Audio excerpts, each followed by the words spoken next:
Good morning. Hey, how are you? I'm good. I'm good. I feel like it's been a long time since I've seen you. Yes. Where have you been? So I was looking at this document and I think that I forgot to cross one off because didn't we last time start to talk about number 9 and then we went down the whole fast food rabbit hole for this year? Yeah, I think it's still important to reinforce if it's a timely release, then I think it's important to still let people know that applying for financial aid is important. Statistics so far are showing that the numbers are still down of applications being submitted, which leads to the fact that a good percentage of people have probably deposited without knowing what their final financing strategy or resources are going to be from both schools and the government and their state that they live in. So there's a lot of helter-skelter, and appeals are going to last all the way up until the first day of school, in my mind. I think so too. I also think there's probably a lot of double and possibly even triple depositing going on. I don't doubt that. I have one student in my practice that, yes, they were able to deposit in 2 locations because one's a state school and is guaranteed the money back if they don't come, which is a nice feature. But yeah, they're waiting for the ultimate. And although I'm very respectful of financial aid officers, I'm also leery that their institution leaderships may be telling them, hold back. We don't need to give as much of our own institution money because of this debacle that's going on. And I'm very afraid that it's going to result in a higher use of private education loans and parent loans by families. Yeah, and let's talk a little bit about that. What does that mean for a family? So I wrote an article and put it on my blog that there's 3 groups of schools that are out there, and it plays into what it means for families, as far as I'm concerned. So group 1 is the elite, highly selective. Everybody wants to apply. Some were referring to them as the buyers and the sellers. I refer to them as the supply demand schools. They're not going to offer any more money than they've already offered, whether they're 100% need or need blind or whatever the genre that they're using to describe their process. They're not going to offer any more money because there's a litany of people that are waiting to buy box seats, Celtics front row. So if you're not able to pay based on what you have for money, the net cost that's been presented, mine is go to plan B. The second group of those that they want to be elite, highly selective, small Ivies.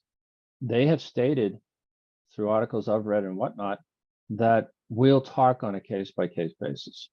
Another group to consider going to plan B. And then there's group 3, which are like hotels and airlines and restaurants. They're trying to fill their seats and they may discount up to 50%. What it means is that if I'm in the first group and I don't have the resources, but I don't want to tell little Johnny or Stevie that they can't go to school, I'm going to take out a private loan, and that can be anywhere from $10,000 to $40,000 A year. a year, times 4 on top of If their the student gets done in 4. exactly on top of their federal loans. Again, if I'm studying social science, if I'm studying history, if I want to be a librarian, if I want to work in even nursing, which takes 10 years to make $100,000 or more. I have a 40-year-old daughter that's in that field. Okay. Do you want to come up with that kind of debt for the sake of going to one of those schools, for the sake of the prestige and all that we've talked about before and what I banter about? Basically, at best, you're paying for the network and the connections. Yeah, because But those at schools, worst, you're just paying for a really expensive sweatshirt. yeah, thank you. Yeah. So from a consumer standpoint, would you buy a house using the same mentality? Would you buy Never. a car? No. None of So us we've do. talked about that before. We've got to look at it, but we're late in the game now. And if it's the only school I got accepted with because I got waitlisted or denied at others because I didn't do the right list, I'm sorry, folks, if I didn't do the right list, there's a problem there. Because the schools know that when they looked at your numbers, you have the ability. You may not have the immediate resources. They teased you with a little bit of a scholarship or a need-based aid, and you're paying 80% of the fare. Group 2 is the same way. Maybe the balance of the loan is going to be a little lower. And group three are great schools. I just saw a list of kids that a student applied, and they're all unknowns. They're highly attractive. They'll be open in 4 or 5 years. They're not financially insolvent. And they're awarding money because they're looking for students, and the net cost may be different. But no, your sweatshirt will be different than your cousin's.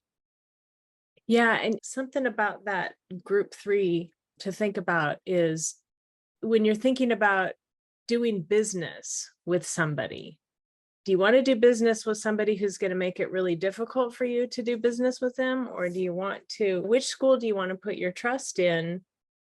Do you want to go to the school that wants you?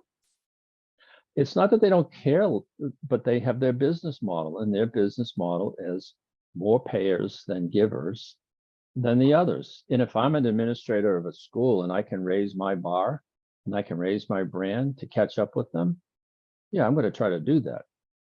But the downside of some of that may be I'm going to cut some of my academic programs. And we're already seeing that going on, okay? Which is very appropriate from a business perspective. If I have a laundry list of majors and I'm undersubscribed significantly in certain majors, that from a business perspective, I need to cut that. Yeah, and I think in some ways that might be the silver lining to some of this. Sure. More schools will become specialists. So to answer your question, it may, where we choose right now because of the lack of information about our overall financing. And come on, let's be honest, this federal financial aid form to capture federal aid is a misnomer. There's only 3 programs. I've talked about it, 4 if you're into nursing or teaching. But you're only looking for a Pell Grant or a student loan, and everybody gets a student loan. Work study. Most kids shouldn't work in their first semester of the year until they get their legs and they feel comfortable at school. I don't know why colleges can't take 10 years worth of historic information, even 5 years of historic information based on the GPA, the ranges they want, the type of students they want, and the financial profiles, and be able to make offers without having a financial aid form like the FAFSA. Maybe a modified CSS profile will work if we can get it for low cost instead of being $9 or $16 a school. Let's make it a little bit smaller in cost. I could see this debacle potentially eliminating this form or at least putting it into a new genre. But for families going into the process, sophomores and juniors that I'm working with, to do some of this prep work, number one, they got to figure out what their budget is. And number two, when you're touring a college, ask them, are you going to be open in 5 years? And what academic programs are slated to be shut down? And it's not negative that they're going to shut them down. It's just, I may not be able to look at this school anymore because they're not going to offer art history or a language. So find another school. And if I'm the other school, man, I want to see you front and center so I can talk to you about coming. So this financial aid problem is going to play out through the summer. And we're going to have a lot of financial aid people saying, this is enough, I'm leaving, I'm done with this. It's already happening. Positions are opening. If you want to go to work in a position in an industry where you can care about people, you can help people, and you have an interest in finance and customer service, go to work in financial aid. There's numerous jobs available. So sorry to be the Wednesday morning Grim Reaper. No, it's helpful information. People need it.